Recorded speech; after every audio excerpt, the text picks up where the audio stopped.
Hare Krishna and welcome to all the devotees for the Gita Wisdom series.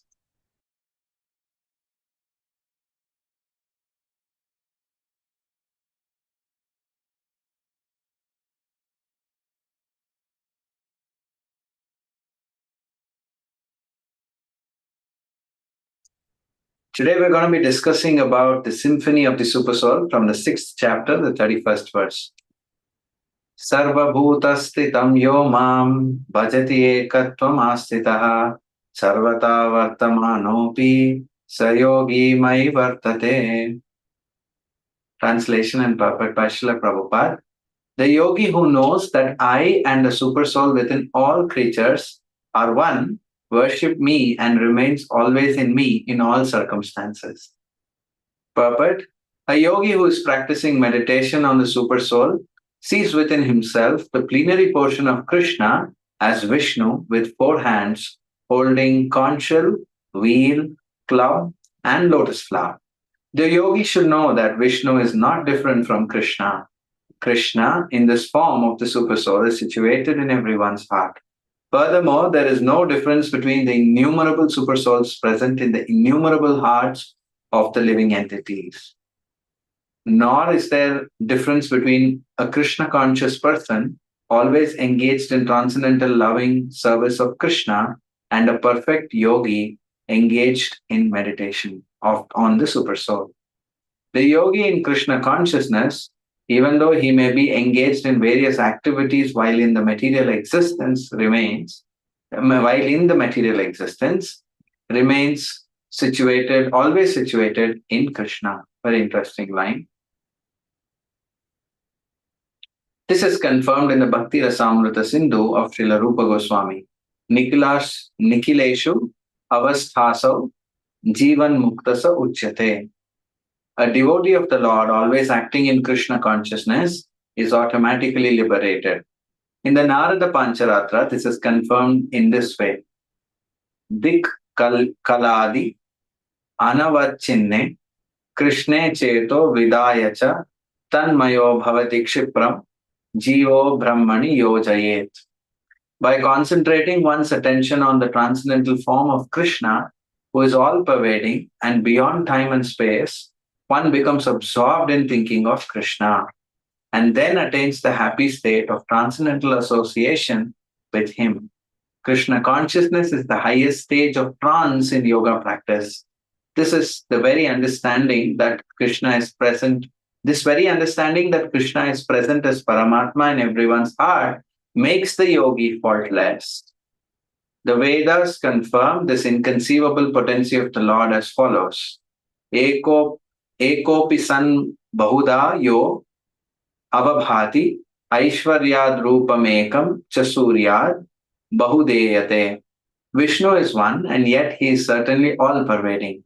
By his inconceivable potency, in spite of his one form, he is present everywhere. As the sun, he appears in many places at once.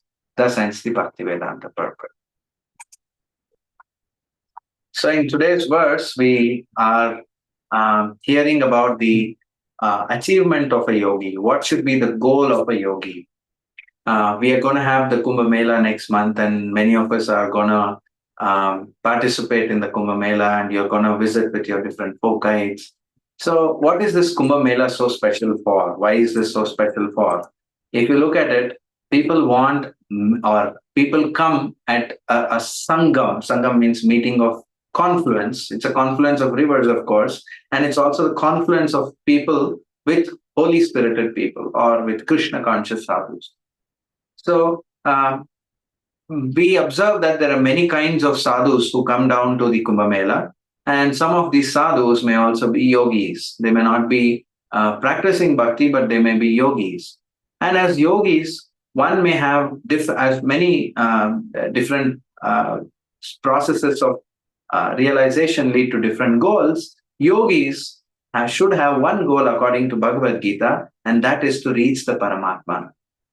Now, as a yogi, there can be another side-tracking goal, that is to attain siddhis. Now, what are siddhis? Siddhis are powers of the mind. Just like the body, the physical body has certain strength and certain power. Maybe I can lift a stable or I can lift a book, and that's the strength that I have. So in the same way, siddhis are nothing but different powers that the mind possesses. So when yogis transcend the mind, they have to go further and not stop there. One must transcend the mind and search for the Paramatma who is seated within the heart. The Bhagavatam says the size of Paramatma is this much, and he's situated in the Turiya. Turiya is an alternative, you could call it as an alternative spiritual dimension where the Lord is situated. So the yogi's search, the bliss of a yogi is explained as being the highest. And when he realizes, that is when he realizes the Paramatma, and the enjoyment that the yogi gets is ultimate.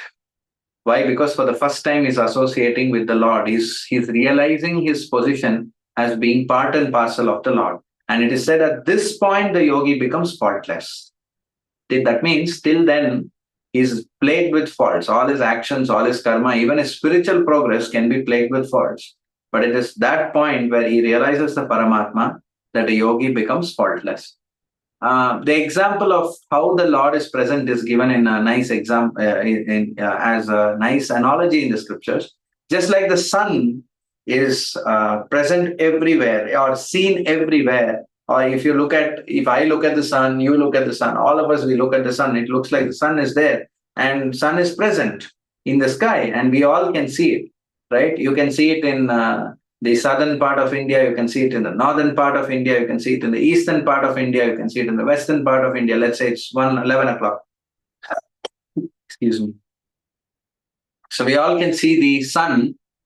So this is one of the examples given.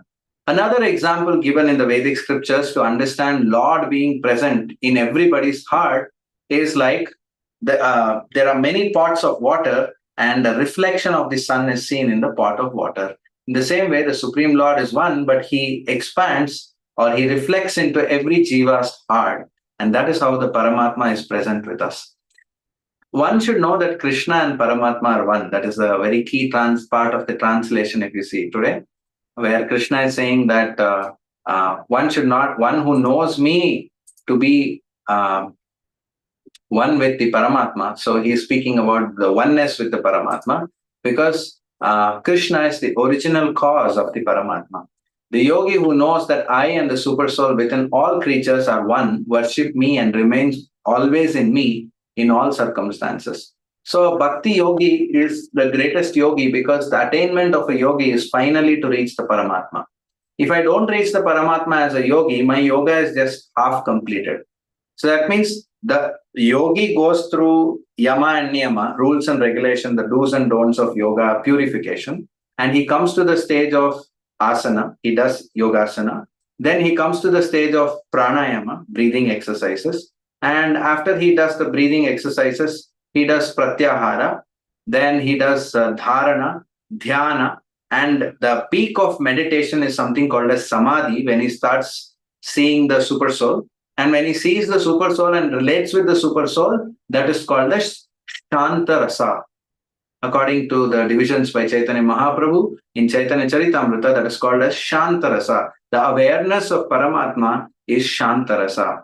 When you want to worship the Lord, there is an exchange of rasa, and that is where dasya rasa and the other rasas can actually begin. So in that sense, if you look at it, the yogi who is going to reach his topmost realization, and you compare that with a Krishna conscious person who is doing bhakti yoga under the expert guidance of Guru, like Srila Prabhupada, the pure devotee, then if you compare their stages, from the beginning, a person who has taken to Krishna consciousness, even with very little knowledge of Krishna, has started doing what a yogi does at the stage of perfection. The yoga process, Ashtanga yoga process, is a very dry process. It's a very dry process and it's a very lonely process. The person who's practicing yoga has to be alone, like Dhruva Maharaj was alone when he was practicing yoga. So it's a very dry and very lonely practice. But unless the yogi comes and reaches the Paramatma stage, that is, reaches the realization of Paramatma, not the Paramatma stage, sorry. the realization of Paramatma, his yoga practice is incomplete. His yoga practice is not finished, right? Um,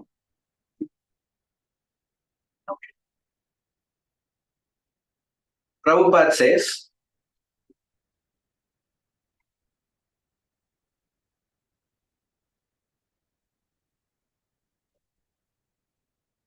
this understanding that Krishna is present as Paramatma in everyone's heart makes the yogi faultless.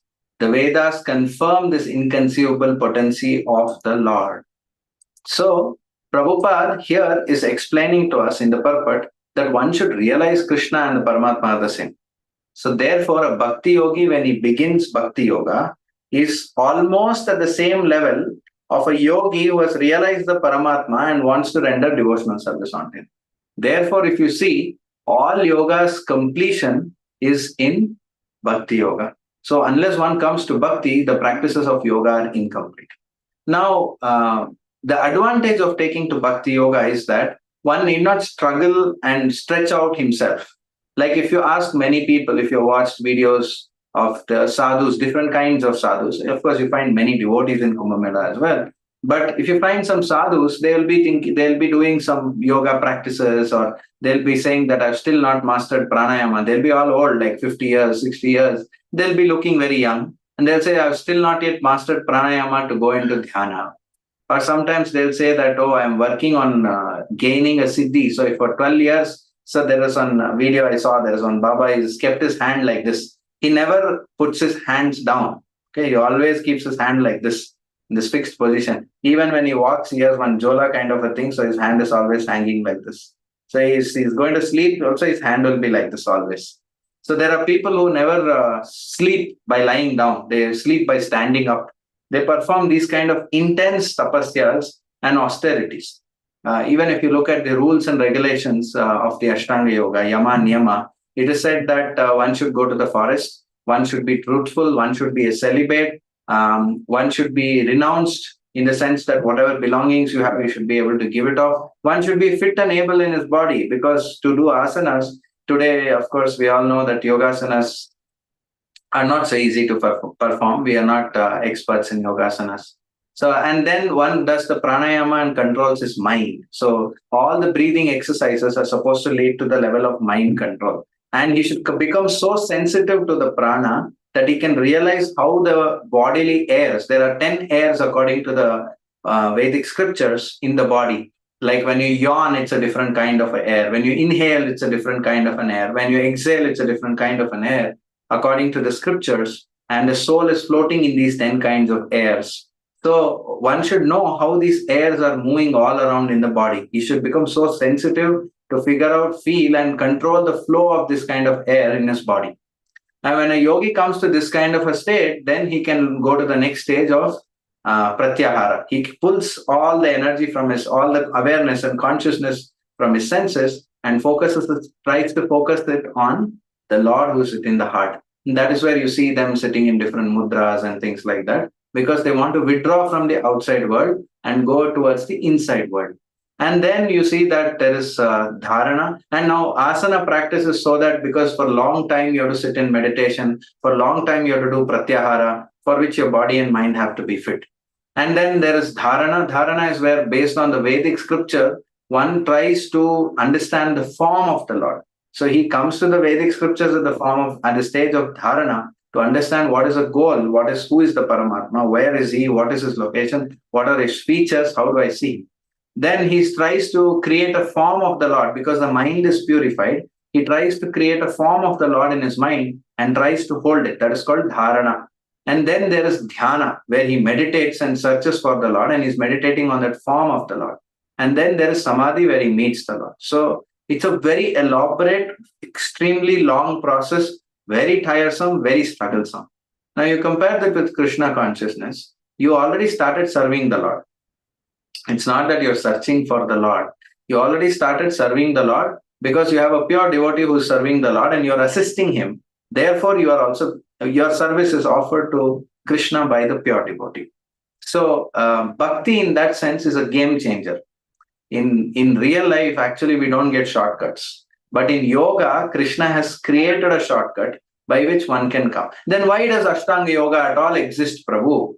Then Krite Yad Dhyayato Vishnum, in Satya Yoga, Krita Yoga, people attained liberation by, or people attained bhakti by doing dhyana, by doing Ashtanga Yoga system. We see that Dhruva Maharaj also did it. The reason for this is very nicely explained, because in the Satya Yuga, people would live for 1 lakh years. 1 lakh years is a very long lifespan, and they have a very long lifespan to perfect yoga system. Like you would have heard of the sage Valmiki, who was there at the beginning of Treta Yuga, and he meditated for 60,000 years. I mean, 6 minutes, forget 60 minutes, even 6 minutes of meditation becomes very difficult, right? We can't control our mind so easily. We don't live in that kind of environment, right? So Vishwamitra meditated for 10,000 years, or you find Kardama Muni, he meditated for 10,000 years, and he attained Lord Vishnu. So we see these kind of examples being given. Why? Because this is the best engagement. The Ashtanga Yoga system is the best engagement for the living entity of that particular yuga, because they have so much time and so much patience and such quality of life that they can practice Ashtanga Yoga. 5,000 years back, you will see in the same chapter, the 6th chapter, Arjuna is saying, Krishna, what you say appears to be very difficult to me. Tell me something easier. Right? Imagine 5,000 years back, Arjuna said that this form of yoga is not practicable by me. It's not possible for me to practice. So, therefore, Bhakti Yoga, therefore, when Prabhupada says Bhakti Yoga is the perfection, or he brings the point back to Bhakti Yoga, this is the reason for it. In Kali Yuga, to practice such kind of practice is not possible. And we should be realistic, because Arjuna was very qualified. He could see the Devatas, definitely very fit, very qualified in training his mind. Yet Krishna himself with him. So of course, we also have Krishna through his teachings, through his holy name, through the deities, definitely the gift of Prabhupada. But Arjuna could not still follow this process. Right? So this is one thing we should understand from the purpose. Now, coming to the point of Paramatma. All of us should realize that we are never alone, and there is one person who knows me better. He knows all my lives, and that is the Paramatma. Now, why is he there seated in my heart? So that I become a Bhakti Yogi. The Paramatma's only wait for me is when will I turn my face towards him and start doing Bhakti. So the Paramatma is the one who gives us enthusiasm, he gives the inspiration, he gives the right thoughts to do Bhakti. So I'd like to read something from the Chaitanya Charitamrita purport, which Prabhupada reveals. Mattaha smritir jnanam apohanam cha. Remembrance, knowledge, and forgetfulness are given by the Paramatma. So I was thinking, what is apohanam in this? How would one want forgetfulness? How would one want, knowledge of Krishna consciousness, knowledge of soul, realization of that, and remembrance to do Krishna service, or remembrance to chant the holy name, and remembrance of the Lord at the time of that, and all these things. So I will just read this part which Prabhupada has written.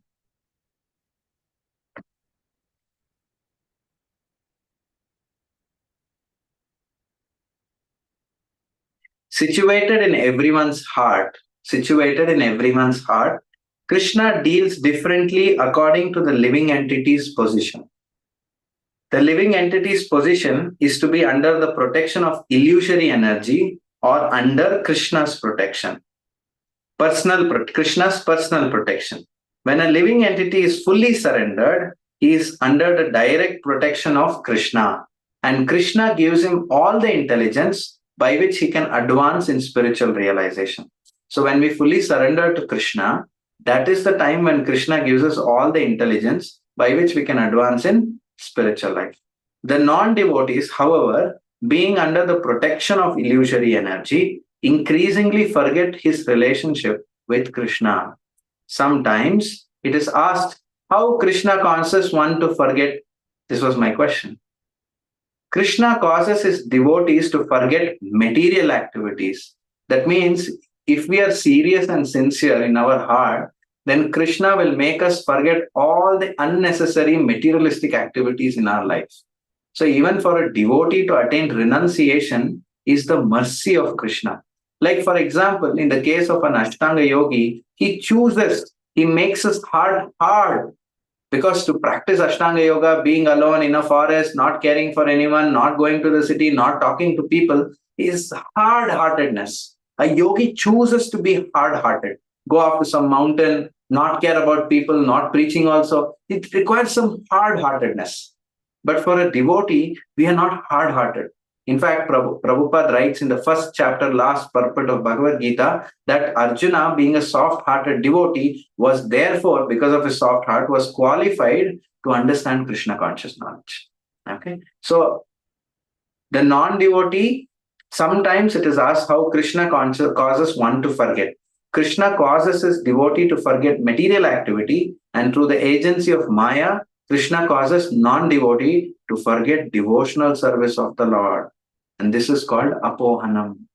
So Krishna covering a devotee with Maya. Therefore, Prabhupada in his prayer says, "My dear Krishna, they've all come under Maya by your grace. So if you wish, you can free them." When he reached Boston Pier, he wrote this poem. So in that, Prabhupada mentions this. So we should know that Paramatma is there always in my heart, who's watching, who knows whether I'm sincere or not. Who knows whether I am sincere or not. So as Krishna conscious devotees, we should know Krishna is there in the heart as Upadrishta and Anumanta. What is the Paramatma doing? One is he's the sanctioner. Second is he's the witness. The Lord is witnessing every activity of the jiva and feeling very sorry for us. Because Krishna has given us freedom, but he's worried, how am I using that freedom? Am I coming back to him? Based on my desire, if I want Krishna, he'll give me more and more memory of devotional service. If I want to forget Krishna, then Maya covers up and makes me forget devotional service. So this is the function of the Paramatma who's within the heart. Not just this, you see in many lifetimes through the agency of Kala, the Paramatma has given sanction how this body should work. Without the Paramatma being here in the body along with the soul, this body will not work. One of the Vedic scriptures describe that when the Paramatma leaves the body, the soul also leaves the body. This is the explanation that is given. The Paramatma is our dearmost friend because life after life, patiently, is trying to engage us in one small activity of bhakti. We also should know that when we preach Krishna consciousness, when we share this knowledge of Krishna consciousness, the Lord is seated within our heart and knows how sincere we are. And based on that, he will inspire the living entity who's coming, meeting us, talking with us to take up Krishna consciousness or not. Right? He sees how sincerely we want to serve Guru, how much we want to become servant of Srila Prabhupada, how much we want to become servant of Vaishnavas. And based on that, he will grant us his mercy. So the Paramatma is there as the best friend because he wants to help us in all our endeavors. Even for a materialist, he gives forgetfulness, but without the Paramatma's sanction, which is indirect in the sense of material energy and karma, he cannot experience material life or go towards material life. And having no relationship with the Paramatma is the relationship of a materialist. But the Paramatma being so compassionate, even though we say Krishna, no, Krishna is so concerned, he's waiting. He's not interfering. We should know this. Krishna is very sensitive. As the Paramatma, he is waiting that at least one time you look back, one time you say you want to do bhakti, I'm ready to inspire you more and more, give you more and more enthusiasm in your spiritual life. So Krishna seated in the heart is known as Chaitya Guru. And Krishna externally, the Paramatma, when he comes externally, he is known as the Paramahamsa, pure devotee Guru. He is called as the Guru, he is called as the Acharya. So Srila Prabhupada is therefore the empowered Acharya. He is the empowered Acharya. This Shakti is given to Srila Prabhupada. And we should be very conscious of what is the position of Prabhupada. Whatever the Paramatma wants to speak to us, we cannot hear. In the 6th chapter, we learn in the 7th verse, the mind is constantly making noise. There's so much thoughts, said about 60,000 thoughts. And we are so accustomed to listening to those thoughts and not listening to the Paramatma, offending the Paramatma or even disrespecting. Therefore, the Paramatma does not speak to us unless and until one has transcended the mind and attained tranquility. So The Paramatma is externally there to guide us by the grace of Krishna as the spiritual master, as the Guru. So one must follow the instructions of the Guru, and that is when the Paramatma reveals more and more within the heart as to how to progress in Krishna consciousness. So therefore, Krishna says, go to a person who is self-realized and who has seen the truth, who has seen the truth. So the position of Guru is that of the Lord, is equal, and therefore is worshipped as good as the Lord. Of course, he is the servitor God. He is not God himself. He is the servitor Lord. That is how we describe him. But the Guru's position is so unique that he is sharing the instructions that the Paramatma wants to give to that particular Jiva.